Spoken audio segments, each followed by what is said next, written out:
Tell you what, if I get one more snarly piece of correspondence about my reaction to Omar Khan's 2 trades the other day, I'm gonna do this show, okay? I'm gonna do this show. Good morning to you. Good Thursday morning. I'm Dejan Kovacevic of DK Pittsburgh Sports. This is Daily Shot of Steelers. It comes your way bright and early every weekday. If you're into hockey and or baseball, I also offer daily shots of Penguins and Pirates in the same place that you found this. For the gazillionth time, the trades were fine. You can go back and listen to the original show. This was the afternoon double shot show in which I described the trades as being fine. They were fair exchanges. The only question that I broached about either one of these trades was whether they satisfactorily addressed the opportunity at hand.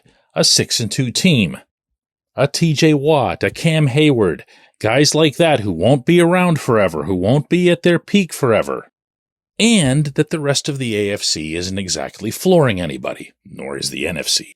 Seems like if you were going to take a big risk, this would have been a good time to do it. That was my only point. It wasn't to denigrate the trades because, I didn't denigrate the trades. I said they were fine. Now, what I'm going to do today to try to continue to spell this out, because I don't know if it's maybe somebody presses play and listens for about 4 seconds. Maybe someone just looks at the headline, or maybe it's I think increasingly in society, nobody can accept any shade of gray on any subject. It's either you're all the way in or you're all the way out. Well, I'm sorry, that's not me. I would have loved to have seen a bigger splash. That said, what's arriving is going to help and is welcome. And within that, I'll add that I believe it's really welcome on the defensive side. It's impossible to be someone who loves football and doesn't love Preston Smith and the way he's played the game in his 9 NFL seasons. It's impossible to love football in Pittsburgh without placing some sort of extraordinary emphasis on pass rushers. We've done that around here forever. Well, now you're looking at a group, a quartet of pass rushers in TJ, in Alex Highsmith, in Nick Herbig, who might be back Sunday in Landover, and now Smith, owner of 68 career sacks, just kind of, waiting in the wings or rotating in and out to give guys a break. And what does he expect to offer if and when he gets onto the field? That question was answered by Smith yesterday on the South Side. Just expect me to come in and be who they saw me as, a violent pass rusher, a violent edge rusher, a guy who can play the run well and pass rush and just contribute any way I can. Dude used the word violent twice. Just as an adjective, an adjective to describe football. A violent pass rusher, a violent edge rusher. That's how you get 68 sacks. There aren't shortcuts to that. You have to really, really want them. And as such, you have to really, really want to wreck everything that's in your path. That's how these guys are wired. And I would go so far as to say, arguably without Smith, but more so with him, the Steelers have an opportunity to have an elite defensive front. The whole front, not just the guys I mentioned. I'm talking about the interior guys as well. I'm talking about Cam Hayward, Larry Ogunjobi, Keanu Benton, Isaiah Loudermilk, never to be forgotten, even though he's been out for a couple of weeks, my man Mon Adams. These guys can do a lot of good things. They can do damage of their own, although that's been limited to a degree by Terrell Austin not blitzing hardly at all. Now, why do I suggest that they aren't elite yet, especially when you look at some of the defensive metrics? Simple answer. They're still getting occasionally, and sometimes uncomfortably, gashed by the run. And I'm not telling you anything they wouldn't tell you themselves. They bring this up. You can talk about what a nice day it is, and they'll say, yeah, but that dude ran for too many yards against us. because that's their expectation of how good they should be up there. And that's their expectation, their own expectation for what's the clearest path to getting where they want to be as a defense and then ultimately as a football team.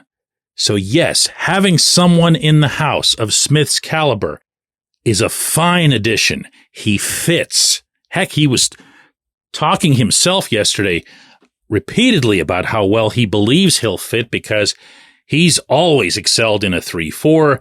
Packers got a new coordinator this year, went to a 4-3. He was a fish out of water. He comes here and it's just like being home again. Great. That could be great for all concerned. And the same goes for Williams on the offensive side. Look, I don't know how much he's going to get used. What I've heard from the inside is that the Steelers liked Calvin Austin's performance, his growth over the past few weeks, enough that they didn't feel the same urgency that they did at that position earlier on. Okay, great. That also means Cal's going to continue getting targeted. But if Williams goes out there and makes a couple of catches, even if it's just one or two, the group's a little bit stronger. So do you see how I can do these? I can do both of these things. I can say that Omar could have gone for some kind of superstar or whatever.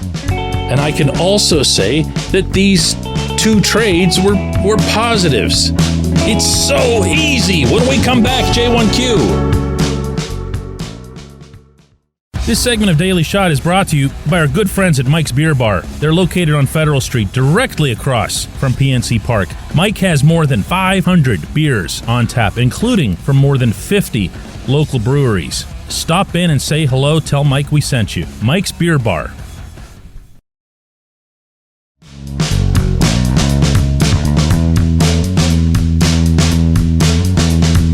Today's J1Q comes from Jim, and it's a brief one. It's to the point.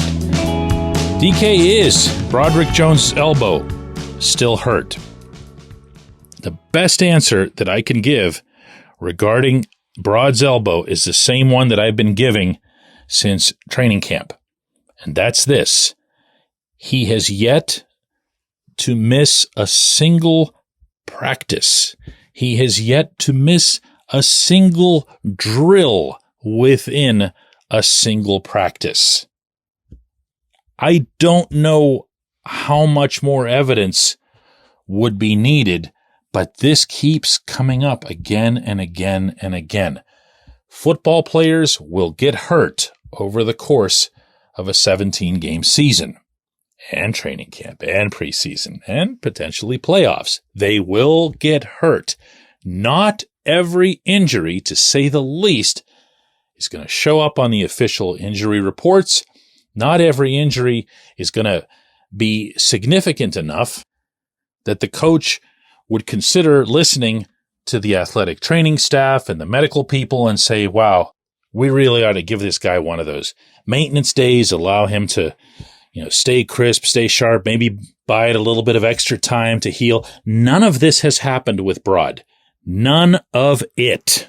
He's worn a brace at times to help him manage whatever the issue is, but he's missed nothing along the way. If you want to entertain the idea that Mike Tomlin is just trying to be tough with the kid or to bring out some toughness from Brod, you can have at that. That's just an opinion. That's a perspective. But I could come back with countless cases this season alone of a player popping up on the injury report with something and not having been there before and then not being there the next day, and they're listed as a limited participant, or they'll even get the full DNP, but it's not a big deal when that happens. It's not a big deal to the coach. It's not a big deal to the player. So it wouldn't be a big deal to anybody if this happened for Brod, but it hasn't. And let's take this a little bit further, because I'm positive I'm not going to be convincing anybody on this one, or at least very few. If you and I sat here right now and did our own little film study, just me and Jim going at it, and we watched nothing other than number 77, And we watched the plays where he messed up, the plays where he got beat, the plays where he just flat out froze for no reason, the plays where he stopped blocking because he thought he had executed far enough into the sequence. They don't have anything to do with any elbow. If you go all the way back to the preseason game where Brod got smoked, this was the one against Buffalo, the one where Greg Rousseau just ate him alive. You did see signs of Brod getting beaten up high, looking overwhelmed when the upper bodies collided. That's not something that I've seen repeatedly. That's not something that I've seen become a habit or a trend.